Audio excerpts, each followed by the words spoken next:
Hello everyone, last time हमने video में sequentially compact matrix space पढ़ा था।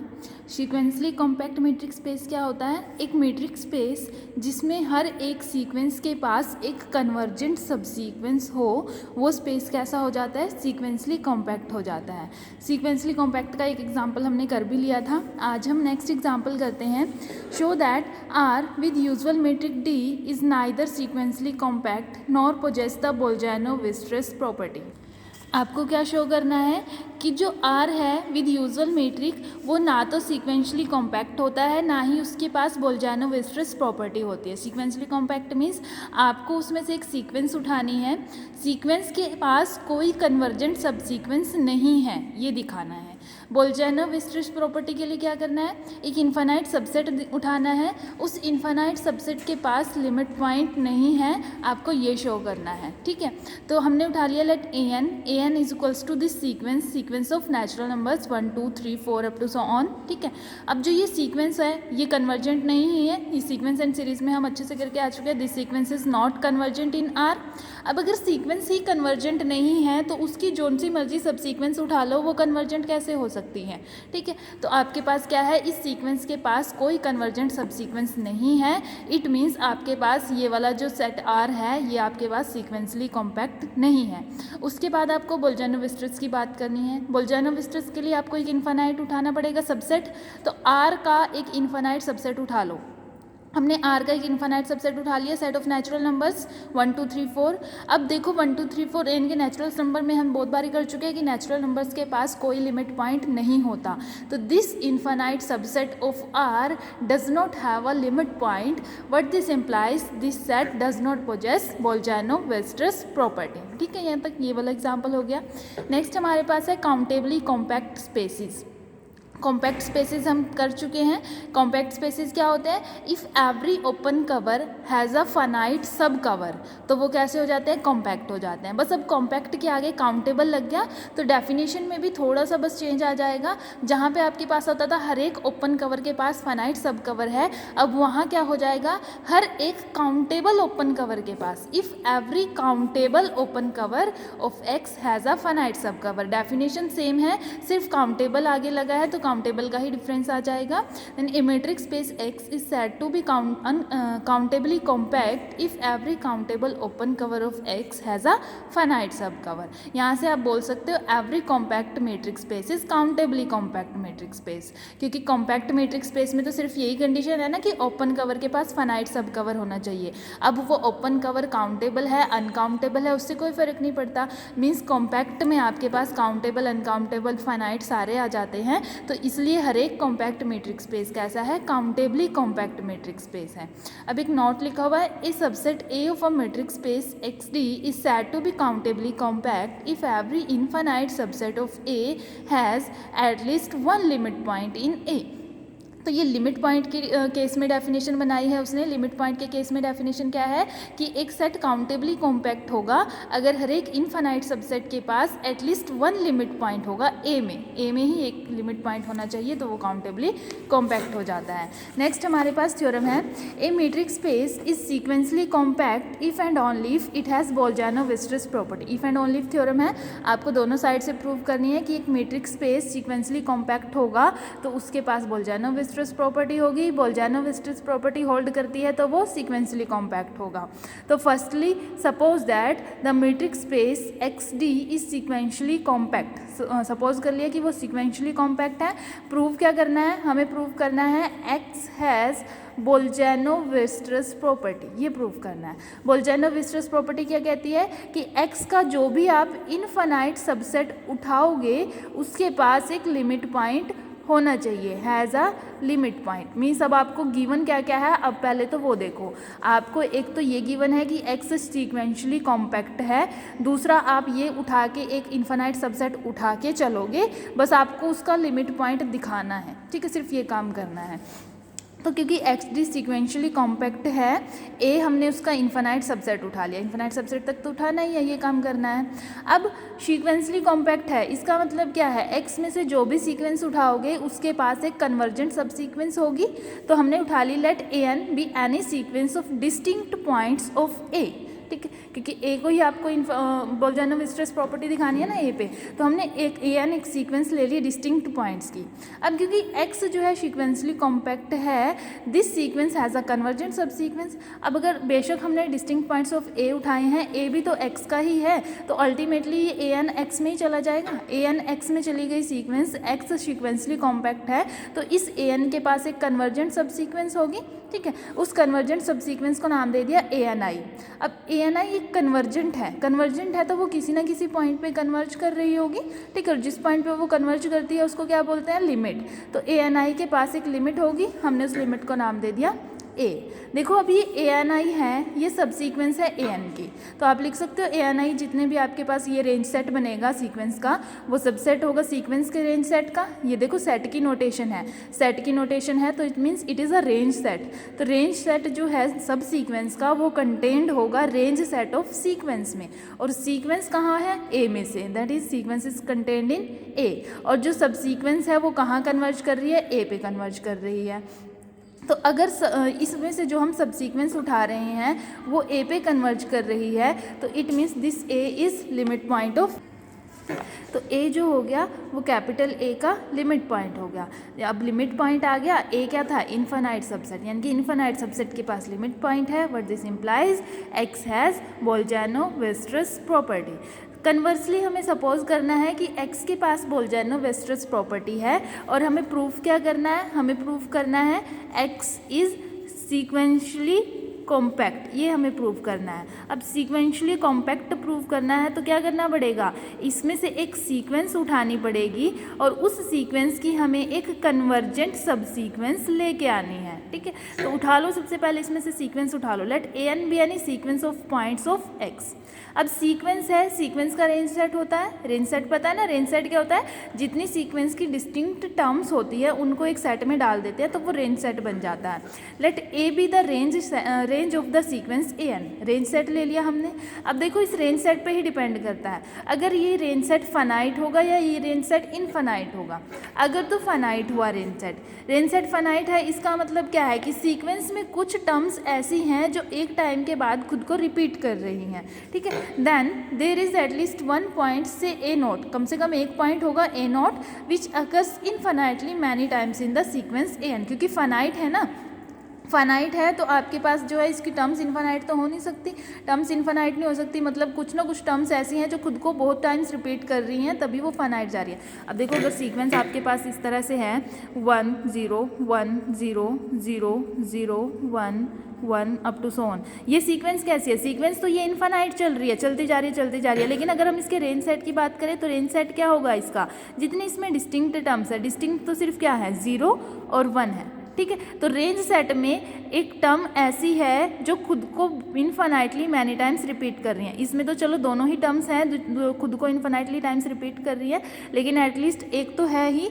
जो खुद को इनफाइनाइटली मैनी टाइम्स रिपीट कर रही है। तो इसलिए क्योंकि हमने जो रेंज सेट लिया है वो फाइनाइट लिया है, फाइनाइट है तो इसका मतलब है कि एटलीस्ट एक पॉइंट है ए नोट जो इनफाइनाइटली मैनी टाइम्स अकर कर रहा है सीक्वेंस ए एन में। अब देखो ये 0 इस सीक्वेंस में इनफाइनाइटली मैनी टाइम्स आ रहा है। It follows that a n naught up to so on. This is subsequence of a n. अगर हम यहाँ से क्या करें, इसमें से एक सब सीक्वेंस उठा लें 0 0 0 अप टू सोन, ये इसकी सब सीक्वेंस बनेगी, ठीक है। तो वही सिस्टम है कि A N naught this is the sub sequence of A N. और क्योंकि सीक्वेंस की सारी टर्म सेम है तो इसको आप बोल सकते हो it is a constant sequence, और कांस्टेंट होती है तो वो तो हमेशा कन्वर्जेंट होती है, ठीक है। तो इट मीन्स दिस सब सीक्वेंस इज कन्वर्जेंट। तो आपने क्या किया, एक सीक्वेंस उठाई थी, सीक्वेंस का रेंज सेट फाइनाइट होने की वजह से उसकी जो सब सीक्वेंस थी वो भी कन्वर्जेंट आ गई। तो सीक्वेंस की सब sequence convergent, what this implies x is sequentially compact. अब ये तो केस हुआ जब ए फाइनाइट है।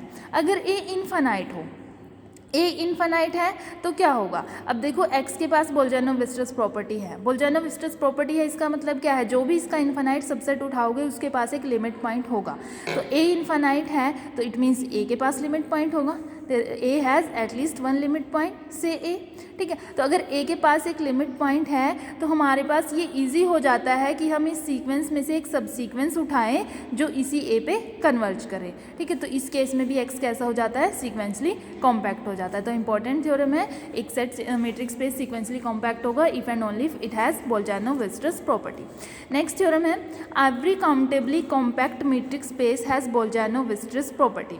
हर एक काउंटेबली कॉम्पैक्ट क्या था, countable open cover has finite सब कवर, उसके पास बोल्जानो-वीस्ट्रस प्रॉपर्टी होगी। बोल्जानो-वीस्ट्रस प्रॉपर्टी के लिए फिर से क्या करेंगे, एक इन्फानाइट सबसेट उठाएंगे और उसका लिमिट पॉइंट लेके आना है हमें, ठीक है। तो उठा लो, let X be countably compact matrix space, ये तो हमें गिवन ही है, X a countably compact matrix space लेके क्या आना है कि इसके पास बोल्जानो-वीस्ट्रस प्रॉपर्टी है। सपोज करो it does not have Bolzano Weierstrass property, इसके पास बोल्जानो-वीस्ट्रस प्रॉपर्टी नहीं है तो का मतलब क्या होगा कि एक इन्फानाइट सबसेट आएगा जिसके पास लिमिट पॉइंट नहीं होगा। Then there exist an infinite subset A having no limit point, ठीक है। ए के पास कोई लिमिट पॉइंट नहीं है। अब अगर ए के पास कोई लिमिट पॉइंट नहीं है, इसका मतलब ए का डिराइव्ड सेट कैसा है, एम्प्टी, ठीक है। ए का डिराइव्ड सेट एम्प्टी है और एम्प्टी सेट तो हर एक सेट में कंटेंड होता है, फाई इज कंटेंड इन ए, ठीक है। तो आपने एक थ्योरम पढ़ी थी कि अगर कोई भी सेट अपने डिराइव्ड सेट को कंटेंड करता है तो वो सेट कैसा हो जाता है, क्लोज्ड हो जाता है, ठीक है। तो यहाँ से ए कैसा हो गया, closed, therefore A must be closed. A closed है for all A N belongs to capital A, N belongs to natural number, ठीक है। A N is not a limit point of A, और ए एन इसका limit point नहीं है क्योंकि हम पहले ही कर चुके हैं कि A has no limit point, A N is not a limit point of A. अब अगर ए एन ए का लिमिट पॉइंट नहीं है, लिमिट पॉइंट की डेफिनेशन क्या कहती है कि अगर ये लिमिट पॉइंट है तो एक ओपन सेट एग्जिस्ट करता है जी जिसकी इंटरसेक्शन ए के साथ इस ए एन को छोड़ के नॉन एम्प्टी होती है। This is the definition of limit point.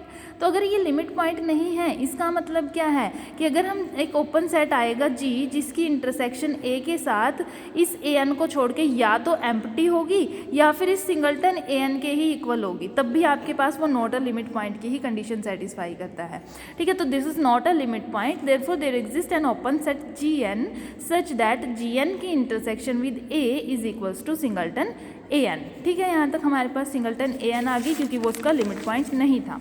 अब उसके बाद then the collection G N belongs to natural numbers covers A, तो ये जो ओपन सेट की कलेक्शंस थी ये ए को कवर करती है, means A is contained in this collection union G N, ये कवर की डेफिनेशन आ गई।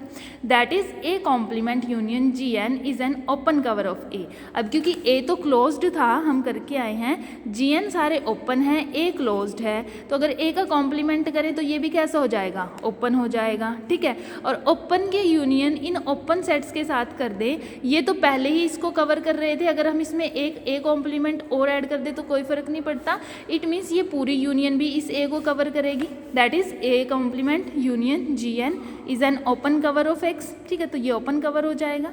अब क्योंकि एक्स तो काउंटेबली कॉम्पैक्ट है, काउंटेबली कॉम्पैक्ट है, इसका मतलब क्या है कि इसके हर एक काउंटेबल ओपन कवर के पास फाइनाइट सब कवर होगा, और अगर ये ओपन कवर है तो इसका फाइनाइट सब कवर मीन्स इसमें से फाइनाइट एलिमेंट्स उठाने हैं, फाइनाइट उठाने हैं। देखो ए कॉम्प्लीमेंट तो रहेगा ही रहेगा एज इट इज, इसके उठा लो फाइनाइट, GN1 GN2 GN के, ये हमने फाइनाइट उठा लिया।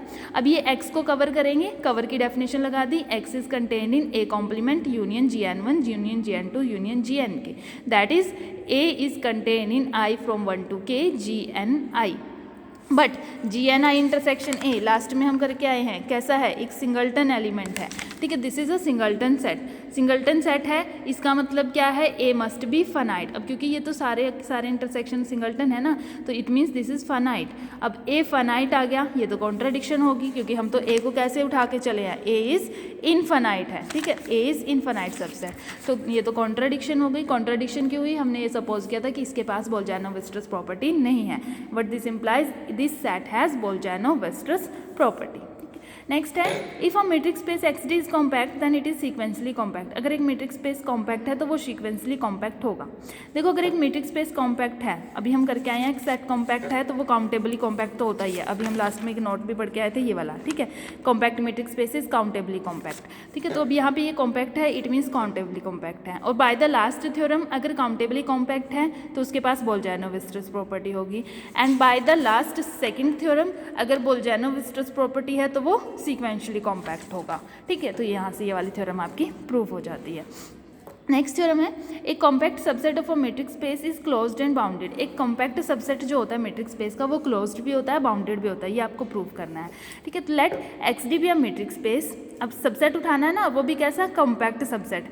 तो हमने y इसका सबसेट उठा लिया x का, y कैसा है, कॉम्पैक्ट है। Let y be the subset of x such that the subspace y D star is compact, ठीक है। अब अगर देखो ये y फाइनाइट हुआ तो ये क्लोज्ड और बाउंडेड दोनों ही हो जाएगा, तो यहाँ तो कुछ प्रूफ करने की ज़रूरत नहीं है। हमें प्रूफ करना है जब y इनफाइनाइट होगा तब इसको क्लोज्ड एंड बाउंडेड प्रूफ करना है, ठीक है।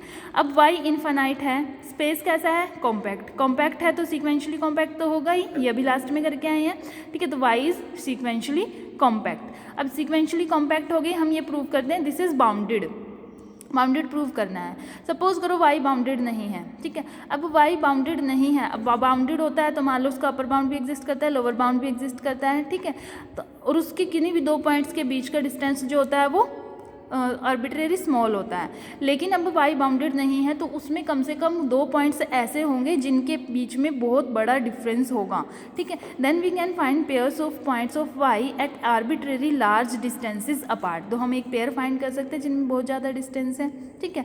अब यहाँ से हम क्या है, we are able to construct a sequence of points of y which has no convergent subsequence. अब यहाँ से हम क्या कर सकते हैं, अगर दो पॉइंट्स के बीच में बहुत लार्ज डिफरेंस है तो हम एक सीक्वेंस कंस्ट्रक्ट कर सकते हैं जिसके पास कन्वर्जेंट सब सीक्वेंस ना हो।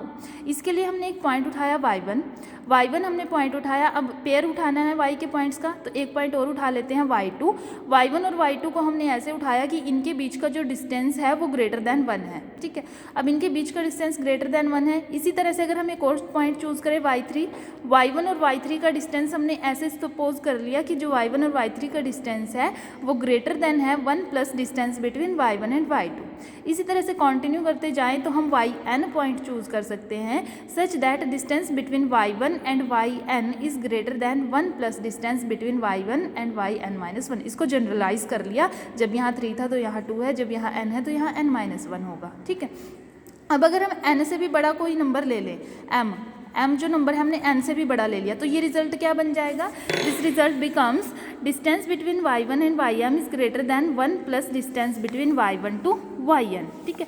अब यहाँ से अगर हम ym और yn का डिस्टेंस फाइंड करें, ym का डिस्टेंस क्या हो जाएगा, this is greater than equals to y1 ym minus distance between y1 and yn, and y1 से ym का डिस्टेंस अगर यहाँ से निकालें तो ये क्या हो जाएगा, दिस इज ग्रेटर देन 1, तो this is distance is greater than 1, ठीक है। तो हमारे पास यहाँ से क्या हुआ, from this we conclude that the sequence yn contains no convergent subsequence. यहाँ से हमारे पास आ गया कि उसके पास कोई कन्वर्जेंट सब सीक्वेंस नहीं है, क्योंकि कन्वर्जेंट सब सीक्वेंस क्या कहते हैं कि सीक्वेंस की किन्हीं भी दो टर्म्स के बीच का डिस्टेंस am से an का डिस्टेंस क्या होना चाहिए, लेस देन एप्सिलॉन होना चाहिए, तभी सीक्वेंस हमारे पास कन्वर्जेंट होती है ना।